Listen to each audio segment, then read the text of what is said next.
Carmen, estamos en un lugar, en un espacio muy caro a los sentimientos de ustedes, de la familia Ortiz Echagüe, ¿no? Con mucha historia. Hoy nos hacías un recorrido por el atelier, pero bueno, comencemos por los orígenes de este lugar y de esta estancia, la Holanda. Bueno, porque la mayoría probablemente tiene referencia a la estancia de la Holanda por el Museo Antonio Ortiz Echagüe, que en realidad porque mi abuelo era pintor. Pero hay que separar en el sentido de que el pintor en realidad no es el que empieza la historia acá en La Pampa, sino que serían los padres de su mujer, que era Elizabeth, que serían mis bisabuelos, que a principios del siglo mi bisabuelo tenía negocios, trabajaba para una firma inglesa, la firma Manchester, y tenía negocios y viajaba continuamente a la Argentina. Y a principios de siglo compra tierras sin siquiera verlas, como a muchos de los extranjeros le han comprado después de que se las dieron a los militares, normalmente después de la campaña del desierto. Y entonces él compra estas tierras sin siquiera verlas. Estoy hablando de a principios del siglo. Así comienza lo que sería la historia de la Holanda. La Holanda acá en la provincia de La Pampa. De todas maneras ellos venían a veces, estaba hablando con mi bisabuelo porque tengo fotos de cuando mi abuela era chiquita de 2 años acá en la estancia haciendo un pozo, el molino y demás, pero tenían casitas, digamos, como prefabricadas muy chiquitas. Al principio había empezado en una punta del campo, que era un campo de 8 leguas, como te comentaba hace un ratito, y después trasladaron a la mitad trasladaron esas casitas a la mitad del campo porque si no les quedaba muy atrás mano. Y siempre tenía un administrador que se lo administraba durante los años cuando él venía, capaz que vendría cada 2 años o lo que fuera, tenía siempre un administrador. Pero él falleció en el año 18. Entonces lo raro de la historia para mí, en mi forma de ver, que la viuda de él, que era una mujer con una personalidad sumamente interesante, en lugar de vender todo esto y quedarse en Holanda, hace al revés, vende todo lo de Holanda y construye en el año 19 esta casa acá. De hecho, la Holanda se llama porque, digamos, ellos tenían una construcción también en un lugar muy bonito de Holanda, también una casa prefabricada inglesa, grande, pero con un parque precioso que creo que ahora es alguna institución gubernamental, que no me acuerdo bien qué es lo que es. Y en realidad le habían puesto a aquel lugar La Pampa, y entonces por eso a la estancia le llamaron la Holanda, que ella lo vende y construye entonces en el año 1919 el casco acá en La Pampa, pero sin siquiera venir a vivir, digamos. Lo que hizo fue construirlo y venir por temporadas. Pero bueno, así surge el nacimiento de lo que sería el campo acá. Después se engancha toda la historia con mi abuelo y demás, que también es una historia bastante interesante. Evidentemente algo de este espacio sedujo a la familia, ¿no? Algo de esta pampa y de este monte tan característico de esta zona. Mira, yo pienso que mis bisabuelos realmente no sé cuál fue su idea, si fue por inversión, le habían dicho que pasara el tren, como muchas otras cosas. Como era un hombre de negocios, probablemente lo haya hecho por una cuestión de negocio.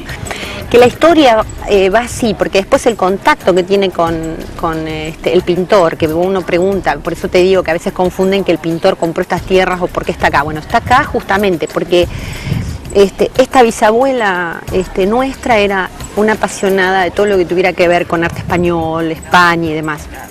Y entonces, en un viaje en Italia, que fueron de vacaciones, todavía estaba el matrimonio, ¿no? Todavía estaba mi bisabuelo, mi abuela tenía 13 años. Ella quería que la pintara un pintor español. Y mi abuelo recién se había recibido, estaba en Italia estudiando, recién se había recibido. Y entonces le insistió mucho, porque él no quería saber nada, pero le insistió tanto que la retrata a mi abuela en un tondo, que es un cuadrito redondo así, de su, digamos, que está en el museo, que es una rubiecita con un moño grande, pero ella tenía 13 años.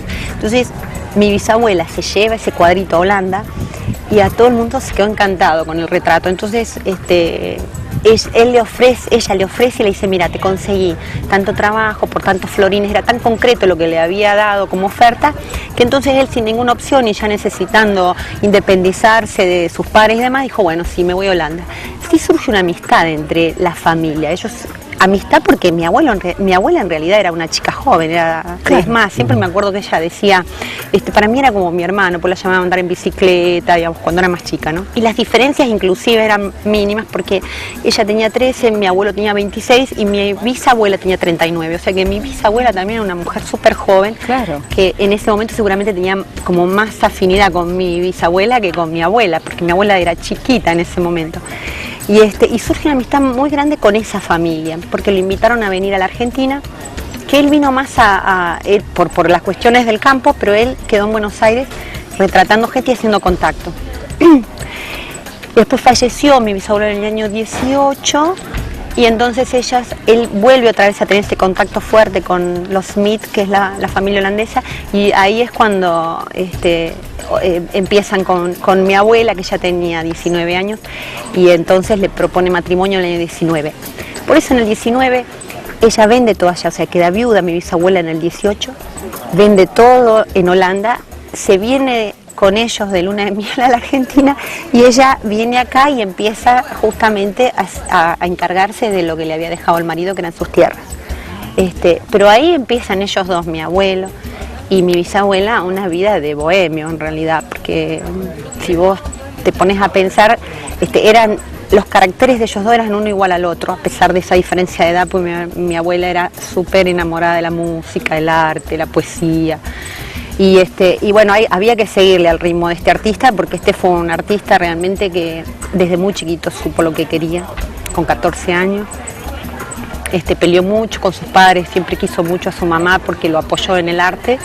El papá era militar, o sea que no le gustaba la idea de seguir arte, que eso no cambió hoy en día. Claro, no, desde ya, sí. Y entonces, bueno, él le propuso que se hacía 2 años de secundario en uno, para que lo dejara venir a estudiar acá a Italia.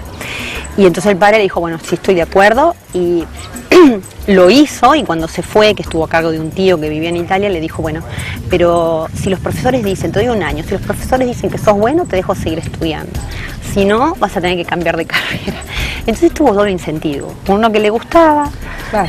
y otro que tenía esa presión de que él era bueno, pero claro, era chiquitito, tenía 15 años respecto a sus compañeros de estudio.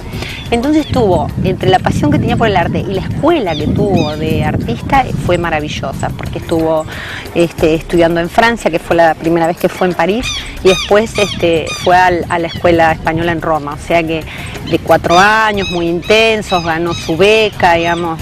Pero ya se avisoraba que era así como un artista precoz, con muchas posibilidades, y bueno, eligió el tema del retrato, que le encantó.